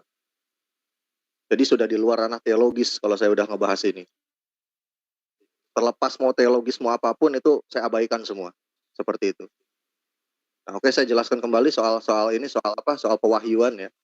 Dalam konsep yang namanya agama Abrahamik itu ada ciri khas, yakni pewahyuan di sana. Ada ciri khas sebuah pewahyuan. Ketika seorang ilahi, nggak pakai seorang ya, lebih tepatnya oknum ilahi gitu kan, menyampaikan kata-katanya atau ucapannya atau perintahnya atau komennya gitu kan kepada utusannya itu melalui kurir gitu loh. Itu terjadi. Tidak ada satupun agama Abrahamik yang konteksnya tidak melalui pewahyuan prosesnya. Apalagi hanya sekedar kesaksian. Tidak. Makanya kenapa di dalam keyahudian, saya tahu kalangan Kristen sering mencatut PL, tapi perlu diingat, PL bukan kitabnya orang Kristen. Itu perlu tahu diri dulu yang paling pertama. Karena PL ya, namanya bukan PL, itu PL itu diberikan nama oleh orang-orang Kristen. Agar kenapa? Agar ada kesinambungan dengan kitab mereka yang namanya PB. Tapi aslinya apakah itu PL? Bukan, namanya Tanakh. Tanakh itu singkatan dari 3, Torah, Nevi'im, Ketuvim. Torah yang berisikan firman-firman Hashem kepada Moshe. Konteksnya seperti itu. Nevi'im adalah kitabnya para nabi, ajaran-ajaran para nabi-nabi.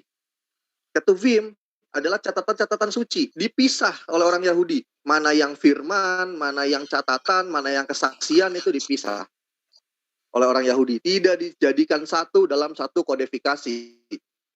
Makanya beda standar kodifikasi antara Yahudi dengan Kristen. Seperti itu. Perlu digarisbawahi. Dan lalu orang Yahudi sendiri tidak pernah namanya menganggap bahwa Hashem ya turun ke muka bumi lalu bercakap-cakap langsung dengan para nabi-nabinya. Tidak. Itu semua dianggap alogaris atau majazi, hanya perumpamaan, hanya gambaran. Makanya kalau mau memahami tanah dari perspektif yang pemilik aslinya dari tanah, yakni Yahudi, pelajari gemara-gemaranya Rashi, pelajari targum-targumnya para rabai-rabai Yahudi. Karena kenapa?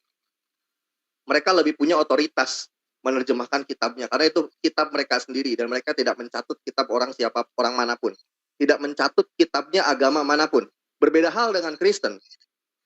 Kristen mencatut kitabnya orang Yahudi, gitu loh. Mengapa harus itu dilakukan? Karena kitabnya orang Kristen yang namanya PB, yang berbahasa Yunani, itu kalau tanpa PL, itu jadi sampah. Itu fakta. Makanya dengan sangat terpaksa dan harus dilakukan, dicomotlah kitab orang Yahudi. Itu fakta. Seperti itu. Dan ini yang perlu digarisbawahi dulu. Nah, lalu kita kembali ke masalah pewahyuan. Apakah di dalam Kristen konteksnya ada pewahyuan? 4 Injil kanonik yang dianggap paling tinggi dari kodifikasi di dalam PB, itu semua tidak ada yang konteksnya firman. Karena kenapa? Itu kesaksian, pewartaan semuanya. Malah saya pernah ada dalam salah satu channel saya, dalam salah satu konten saya di channel, saya sempat meng-compare, bentar, saya tunjukkan.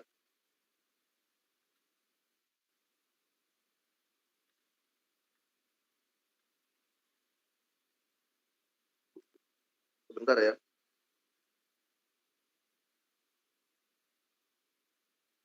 Saya pernah meng-compare kitab Mormon, ya, ini kitab Mormon, dengan kitabnya orang Kristen. Saya berani mengatakan bahwa kitabnya orang Kristen yang ini, yang perjanjian baru, dengan kitab pegangannya Mormon, itu lebih layak dikatakan firman Tuhan kitabnya orang Mormon. Secara standar spesifikasi, apa sih itu firman yang diwahyukan, perspektifmu perbandingan agama. Karena kenapa? Tunjuk aja di Lukas, ya. Apakah dikatakan di Lukas itu adalah firman Tuhan? Bukan. Lukas mengatakan loh.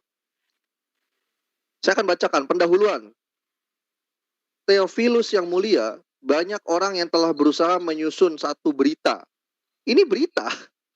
Ini berita. Jadi berita itu berdasarkan apa yang dilihat, bukan apa yang dia terima.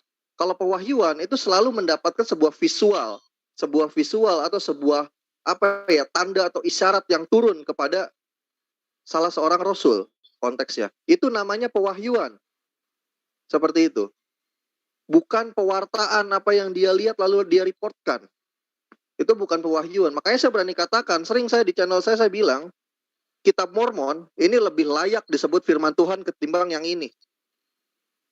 Karena ini berita. Ini setara dengan koran Kompas kalau kata saya. Setiap pagi saya dapat koran Kompas atau koran ini Radar Cirebon tiap pagi. Nah, seperti itu. Itu hasil pewartaan. Bukan sebuah visual yang diterima oleh seorang utusan ilahi konteksnya, bukan. Berbeda hal dengan ini. Kenapa saya bisa katakan kitab Mormon itu malah lebih layak disebut firman Tuhan?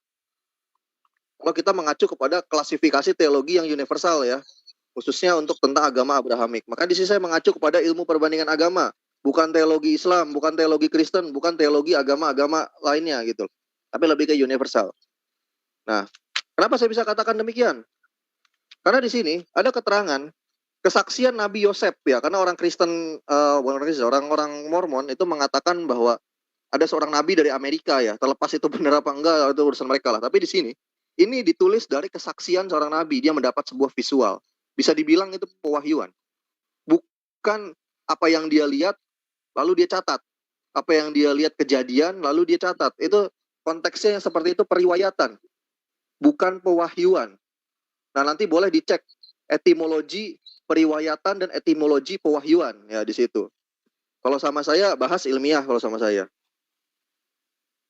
Itu yang dari MKC tadi. Lanjutkan itu. Lalu yang lainnya saya ingin tanggapi juga itu terkait soal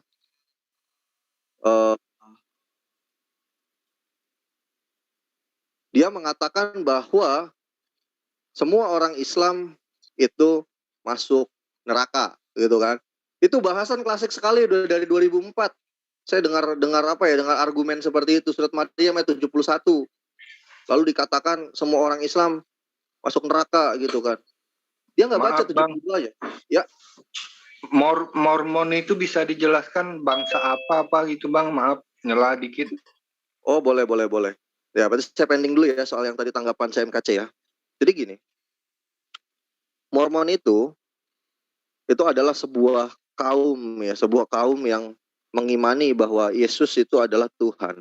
Makanya dalam kitabnya ini ada, sebentar, saya coba terangkan dulu biar kelihatan. Terbaca nggak ya? Di sini ada tulisannya kan, satu kesaksian lagi tentang Yesus Kristus. Nah, jadi orang-orang Mormon ini menganggap bahwa ada nabi yang diutus oleh Yesus dari bangsa Amerika. Namanya Joseph Smith. Orangnya ini ada lukisannya. Ini bukan kata saya loh ya, kata kitab ini loh. Ini namanya Joseph Smith yang dianggap nabi di dalam Mormon. Jadi Mormon itu salah satu aliran di dalam Kristen. Kenapa saya berani katakan ini salah satu salah satu aliran atau denom di dalam Kristen? Karena mereka mengimani juga Yesus sebagai Tuhan, berarti bisa diklasifikasi dia Kristen seperti itu. Terlepas ini Kristen bidat dan lain-lain, ya itu urusan internal Kristen lah, saya nggak peduli gitu. Bukan hak kita juga sih yang non Kristen gitu untuk membahas itu. Tapi yang jelas ini diklasifikasi Kristen. Dan mereka juga mengakui bahwa mereka itu adalah Kristen, gitu loh. Kristen dari orang-orang suci akhir zaman kalau nggak salah Mormon itu. Nama lain tata. Dan kitab mereka ini diambil dari lempengan-lempengan emas. Lempengan-lempengan emas yang ada di tanah Nefi namanya. Jadi ada lempengan emas ya, namanya lempengan Nefi. Lempengan Nefi itu berisikan surat-surat atau kejadian-kejadian yang dialami di dalam penglihatannya seorang Joseph Smith. Nah, ini ada gambar gambar ilustrasinya. Nah, ada kotak ini nih yang saya tunjukkan, ini kotak lempengan emasnya. Catatan-catatan dalam kotak lempengan emas itu jadinya apa? Jadinya kitab ini. Ini kitab Mormon. Nah, sepintasnya seperti itulah Mormon itu. Oke, lanjut Bang, paham. Oke, terima kasih. Dan juga saya pelajari ini ada udah 3 bulan ya. 3 bulan saya pelajari ini, kitab Mormon ini. Dan soal MKC apa MCK ya, pokoknya itulah. Nah, MCK mengatakan bahwa orang Islam tidak ada yang masuk surga, alias semuanya masuk neraka gitu kan. Lalu dia merujuk surat Maryam ayat 71, lalu dia tafsir seenak udel. Itu sama hal saya melakukan tindakan seperti ini. Saya bilang, di dalam ajaran Kristen itu kalau yang menuhankan Yesus itu gitu kan, itu nggak masuk surga. Karena kenapa? Kan Yesus bilang di Injil Matius pasal 7 ayat 21, bukan setiap orang yang berseru padaku Tuhan Tuhan yang akan masuk dalam kerajaan surga. Jadi yang menuhankan Yesus itu nggak masuk surga. Nah, saya pelintir gitu kan penafsiran Injil Matius pasal 7 ayat 21. Sama juga hal yang dilakukan oleh MCK ketika menafsir seenak udel Maryam ayat 71. Kalau saya prinsipnya gini. Karena saya basicnya orang ilmu perbandingan agama. Saya tidak mempelajari hanya satu teologi, tapi teologi yang lainnya pun, agama lainnya saya pelajari. Dan itu ketika saya masuk ke dalam atau nyemplung ke dalam dunia, ke dalam pemikiran dunia ilmu perbandingan agama, maka saya akan melepaskan teologi yang saya pegang, yakni teologi Islam. Saya akan melihat teologi Islam di luar dari orang yang berada di dalam teologi Islam. Ketika juga saya melihat tentang Kristen, ya tentu juga saya akan melihat jadi orang yang outsider atau di luar dari teologi Kristen. Kalau saya udah bicara teologi comparison atau ilmu perbandingan agama, seperti itu. Jadi tidak berpegang kepada satu teologi. Karena kalau kita bilang, oh ya saya sih Islam, saya berpegang kepada Islam. Lalu untuk membahas soal Kristen ya tentu itu seperti membuka gembok dengan kunci Inggris gitu loh. Kebuka gemboknya, tapi rusak. Seperti itu. Nah, jadi caranya gimana? Ya memang kita harus bisa di luar dari teologi-teologi tadi agar lebih objektif dalam memandang. Seperti itu. Jadi intinya seperti itu yang ingin saya sampaikan. Saya juga maaf nih Pak, nggak lama-lama juga nih. Soalnya bentar lagi ada boleh nanya sebelum Anda pergi. Nanti dulu sesi tanya jawab. Kita buka sesi lagi. Ini sudah 1 jam. Gini Pak, saya nggak boleh karena dia tadi salah. Nanti buka sesi tanya jawab. Biar Mas More ini saat meluruskan tadi. Kalau mau debat sama saya silakan, tantangannya dikirim ke Geraha Mualaf, saya tunggu selesai. Oke, makasih Pak Zul. Oke, terima kasih Mas More ya. Ini karena banyak teman-teman Kristen yang nyundul-nyundul ya. Oke. Assalamualaikum sekali lagi ya. Iya, gue tahu karena ada gua lo pergi. Waalaikumsalam warahmatullahi wabarakatuh. Gue tahu. Aki Budangon bisa untuk closingnya dan menutup sekaligus untuk menutup dengan doa. Aki Budangon. Baik, terima kasih. Ahi. Bentar boleh tanya. Langsung closing. Silakan Aki Budangon. Antara kami di mana Sebentar, Amedius. Sabar ya. Tingkatkan ketabahanmu, teman-teman. Jangan begitu, langsung closing gimana? Kan saya kan tadi dia omong kan banyak yang salah. Ya nanti ini acara kami. Silakan jangan diganggu ya, teman-teman Kristen. Kamu harus pakai adab lah. Tuhan Yesusmu juga penuh kasih sayang. Kok kamu nyerobot-nyerobot kontennya orang. Baik, saya menemukan dalam Al-Quran, kitab suci kami, Al-Quran surat Al-Maidah 77. Silakan, saya adalah menegur kepada kalian yang merasa diri sebagai para ahli kitab. Katakanlah Muhammad, kata Allah kepada Nabi Muhammad. Wahai ahli kitab, janganlah kamu berlebih-lebihan dengan cara yang tidak benar dalam agamamu. Dan janganlah kamu mengikuti keinginan orang-orang telah tersesat dahulu dan telah menyesatkan banyak manusia. Dan mereka sendiri tersesat di jalan yang lurus.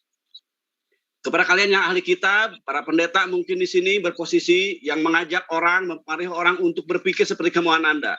Anda tersesat di jalan Allah. Sebagaimana orang-orang yang telah Anda ikutin, telah tersesat juga di jalan Allah. Kenapa? Oke, kalau mendengar pernyataan kalian, KC dan teman-teman tentang kematian Nabi kami, saya bertanya kepada Anda. Kenapa, manakala kami bertanya kepada aku, kenapa Tuhanmu mati? Kenapa Tuhanmu digantung?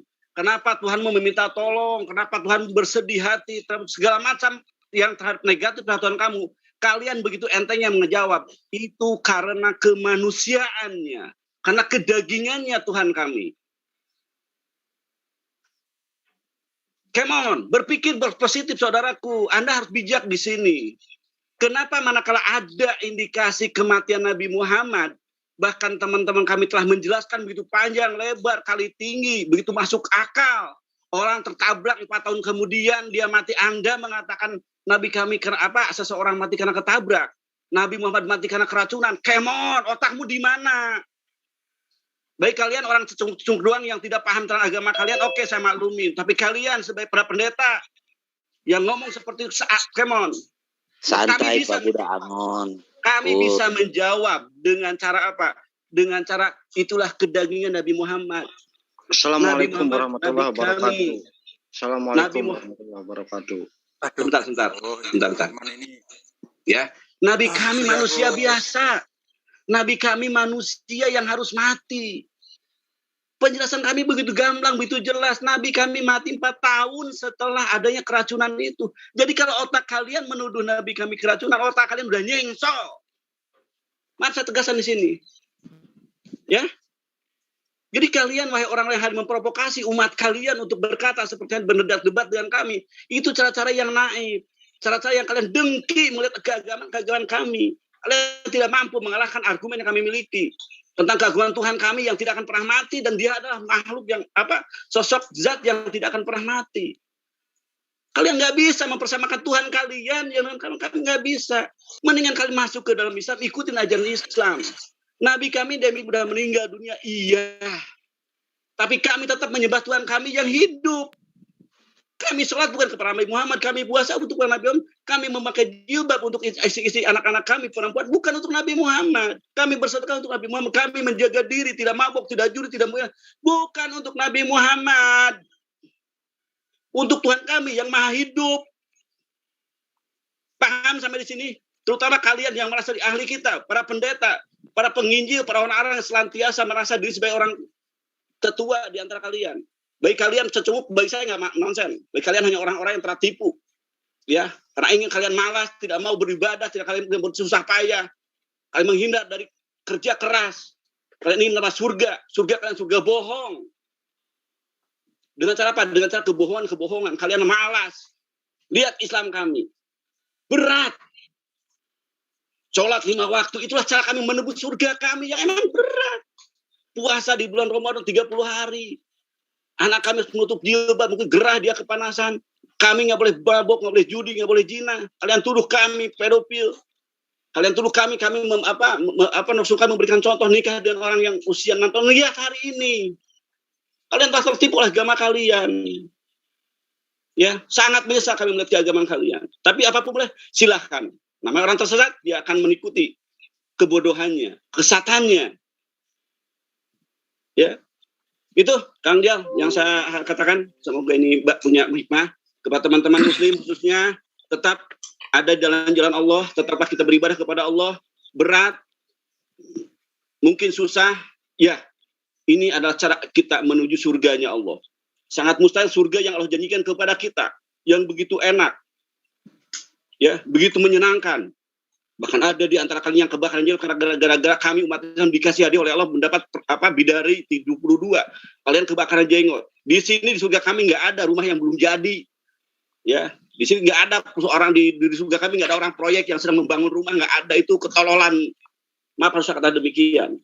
Ilmu yang tolol dalam surga kok ada membangun rumah belum jadi. Allahu Akbar.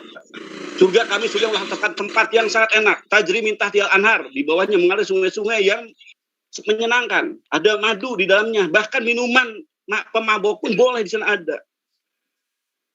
Ya. Tidur di atas dipan-dipan yang empuk. Itu janji Allah, dan kami tidak bisa menjelaskan bagaimana surga yang Allah janjikan kepada kami, nggak bisa menarasikannya. Saking apa? Saking jauhnya penjelasan kami dan hasil yang akan kami dapat. Itu surga yang Allah janjikan kepada kita, kepada Nabi Muhammad, kepada orang Islam, dan kepada nabi-nabi sebelum nabi kami. Baik Nabi Isa alaihissalam, Musa, Ibrahim, itu yang dijanjikan kepada mereka semua. Ya, kalian telah berbohong dengan agama kalian. Saya katakan kalian telah terbohongi, dibohongi dan membohongi. Baik kalian orang-orang yang hanya mengikut, sadar, ya, orang-orang yang kena tipu, pada hakikatnya hanya mereka orang pemalas. Dia ingin mendapatkan sesuatu yang enak, yang besar, yang menyenangkan, tapi kalian tertipu. Ya. Kalau tertipu dunia mungkin masih mending. Kalian harus mengeluarkan duit 1 juta, 2 juta, 10 juta, 20 juta. Masih mending. Kalau kalian tertipu dengan agama kalian mengharapkan surga yang kalian inginkan, dambakan, tapi semua adalah kehinaan dan kesia-siaan. Semoga Allah menjaga kami umat Islam dari hal yang demikian. Demikian Kang Yul. Semoga, maaf saya agak sedikit emosi dengan mendengar penjelasan si MKC. Terima kasih Aki Budangan yang telah menutup acara ini. Sudah. Ya, bagi teman-teman Kristen yang mau membuka sesi diskusi, silakan buat tema. Iya, silakan. Silakan buat tema. Jadi kamu koordinasi dulu dengan teman-temanmu. Kamu di ruang H2H dulu sana. Yang mau berdiskusi silakan ke ruang H2H. Yang Kristen-Kristen silakan ke ruang H2H. Bikin tema, rundingkan di antara kalian sendiri. Amadeus. Pak Sul, saya bisa ngomong sedikit nggak menanggapi apa yang Pak Budan katakan? Ini bukan sesi untuk menanggapi ya. Ini kita lagi monolog. Sedikit aja. Saya sementara belum memperkenankan karena apa? Kita counter yang sebelah yang monolog gitu ya. Kita counter sebelah yang monolog, harap dimaklumi. Kalau sesi ini mau bikin sebuah tema atau sebuah diskusi, silakan membuat tema rundingan dengan teman kalian ada di ruang diskusi ataupun di H2H. Silakan bergeser ke sana. Kang Jul, sepakat kalian sama-sama teman Kristen untuk membuat tema. Sebentar Kang Jul. Tahan dulu ya. Mas Ade tahan dulu. Saya mohon izin ke H2H boleh? Silakan. Ya, silakan Ade. Silakan di sana. Untuk teman-teman Kristen yang mau berdiskusi, mengajukan tantangan diskusi, silakan bergeser ke room H2H. Di antara kalian silakan membuat tema ya. Kita nggak ada tema. Karena kalau nggak ada tema nanti kemana-mana itu. Silakan. Mas Edis juga silakan. Mas Edis, Amadeus, terus siapa ini? Adirion. Silakan bergeser ke sana. Inyoman juga silakan bergeser ke sana. Buat tema. Nanti kita akan sediakan timer, sediakan moderator. Ya. Harap dimengerti teman-teman ya. Yang dari Kristen silakan bergeser ke room diskusi ataupun room H2H. Saling koordinasi di sana sesama Kristen. Itu Mas Hedi sudah ada di sana. Silakan Edis kamu bergeser ke H2H. Nyoman silakan bergeser ke room H2H. Rundingan dulu tetap di live kan ya. Apapun yang akan kalian sampaikan kita akan live kan. Silakan. Jangan takut. Kalau kalian mengkantar ucapan kami di sini dan kami sedang mengkantar ucapan teman kalian, silakan masuk ke H2H. Jadi di sini akan saya handle. Saya berusaha untuk memoderatori kalian. Saya berusaha untuk adil di antara kalian. Siapapun itu jangan sampai mengganggu acara di H2H. Mas Andi, tolong di handle di room H2H. Nanti sebentar saya mau ke sana. Kang Ade ke admin dulu, Kang Ade punten. Admin dulu sebentar ya. Inyoman saya arahkan ke room H2H. Mas Juma bisa bergeser ke room H2H. Di sana banyak teman itu. Bang Andi dikasih host dulu, Pak Jul. Ntar saya handle Iya, dulu kasih semua. dulu. Jadi handle ini cuma Saya kasih satu atau dua orang aja yang paham apa artinya kasih host. kabut. Saya